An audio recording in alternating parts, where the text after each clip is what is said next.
السلام عليكم ورحمه الله تعالى وبركاته. نتمنى تكونوا على خير وبخير يا ربي، ولقيكم هذا الفيديو في صحه جيده.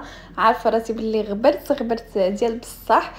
اليوم ان شاء الله مادام رمضان على الابواب، وقلت ان شاء الله نعمل سفوف اولا سلو، وقلت غادي نبارطاجيه معكم ان شاء الله بطريقتي اللي كيجي فريمون مزيون بزاف. بقاو معايا وتشوفوا طريقه التحضير.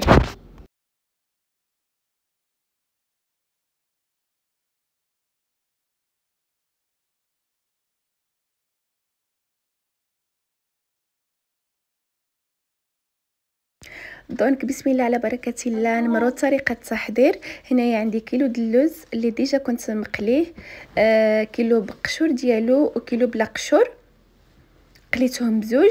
وهنايا عندي الكاوكاو، نفس الحاجه، عندي كيلو مقلي وعندي نص ديال زعما بقشور ديالو، نص بلا قشور ديالو، وكيعطيها واحد اللوغو خطر للسلو. وهنايا عندي كيلو ديال الزنجلال اللي ديجا كنت حمرته وغسلته ونقيته بطبيعه الحال. وصافي هادو هما المقادير اللي غادي نحتاج في هاد السلو ان شاء الله. هنايا من بعد ما دخلت الزنجلال يتحمر لي، وهنايا عاوتاني دخلت الدقيق اي دقيق عندكم، انا عملت غير الدقيق العادي ودخلته للفران، خليته تتحمر لي مزيان وعاد خرجته. وهنايا على بركه الله غادي نطحن معكم هذا الشيء كامل اللي كتشوفوا معايا. غادي نسبق باللوز ديال البقشور ديالو، هذا غادي نخليه تيطلق الزيت ديالو، ويا اخر غادي غير نهرمشو صافي. وهنايا ديزولي على الشميشه جاتني نيشان، الا ديرون جاتكم كيبان الفيديو بحال موسخ. دوك فوالا البنات غادي نستمر هيدا تنطحن هادشي كامل اللي عندي هنايا وصافي. بقوا معايا حتى الاخر الفيديو ان شاء الله. واكيد الا تبعتوا الطريقه اللي عملتو انا، والله اكيد غادي يعجبكم فريمون، كيجي مزيون بحال ديال المحلات، احسن لان لي شي حاجه نتينا طيبتيها في دارك حسن ما دوك اللي كتدي من الزنقه ما تعرف شنو فيهم. وصافي بنات بقاو معايا حتى الاخر الفيديو ونرجع معكم ان شاء الله.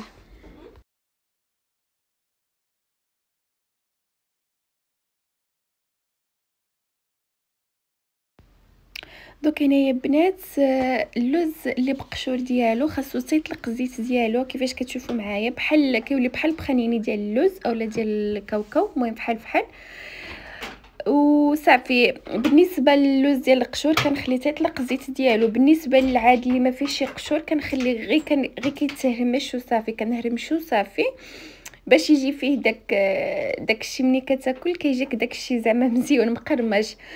وصافي غادي نستمر هيدا ونتالي ان شاء الله نرجع معكم.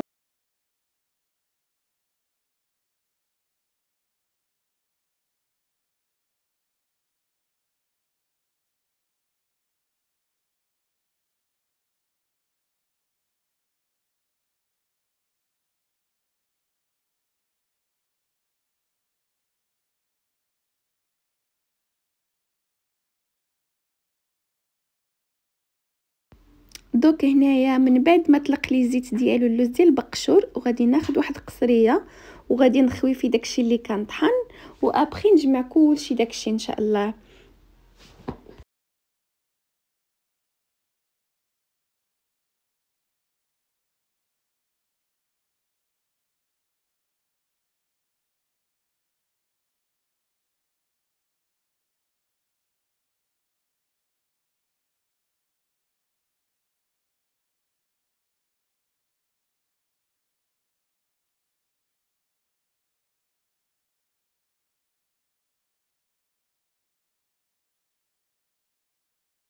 دوك البنات من بعد ما طحن داكشي اللي عندي كامل، الكاوكاو واللوز والزنجلال، ما بغيتش نبارطاجي معكم كلشي باش ما يجيكمش الفيديو طويل بزاف صافي. وهنايا غادي نمروا طريقه التحضير اللي هنايا اللي وجدت داكشي كامل اللي طحنته. وعندي هنايا الدقيق اللي ديجا كنت دخلته للفرن، كنت بارطاجيته معكم في الاول، خليته تيتحمر لي هيدا وصافي. هذا هما المقادير اللي كيدي هاد السلو، صراحه ما كيديش بزاف وبالحق فريمون كيحمق، والله الا فريمون جاني مزيون. وبالنسبه لهنا البنات عندي 250 غرام ديال الزبده اللي ديجا خليتها تذابت لي تماما وعمل بحال فيغنوازيت. وصافي هنايا غادي نبقى نغربل الدقيق ديالي بشويه بشويه. عملت بالنسبه للدقيق عملت كيلو ديال الدقيق، وعملت كيلو ديال اللوز، عملت كيلو من الحاجه كامل. الا بغيتو زعما تضيفوا اكثر تقدروا تضاعفوا المكونات على جوج. وبالنسبه غادي نستمر هيدا بالدقيق ديالي تنسالي كيلو ديال الدقيق اللي عندي كامل، وان شاء الله يا ربي نرجع معكم.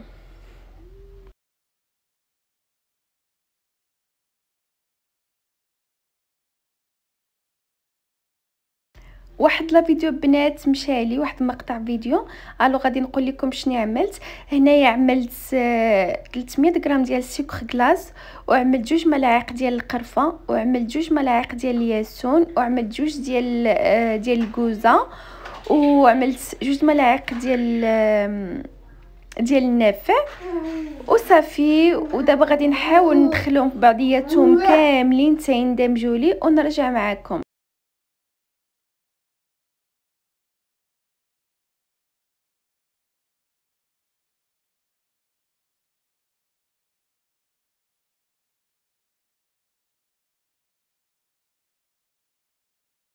هنايا بنات من بعد ما خلطت النواشف كاملين مع بعضياتهم حاولت ندخلهم في بعضياتهم وصافي. ودابا غادي نمشي واحد المرحله اللي شويه كتعيي، سيرتو الا عملتي الكميه شويه كبيره. الوغ انا غادي نبدل هاد القصريه لان صغيره غتعذبني في الخدمه، غادي نشوف شي حاجه كبيره عليها ونرجع معكم.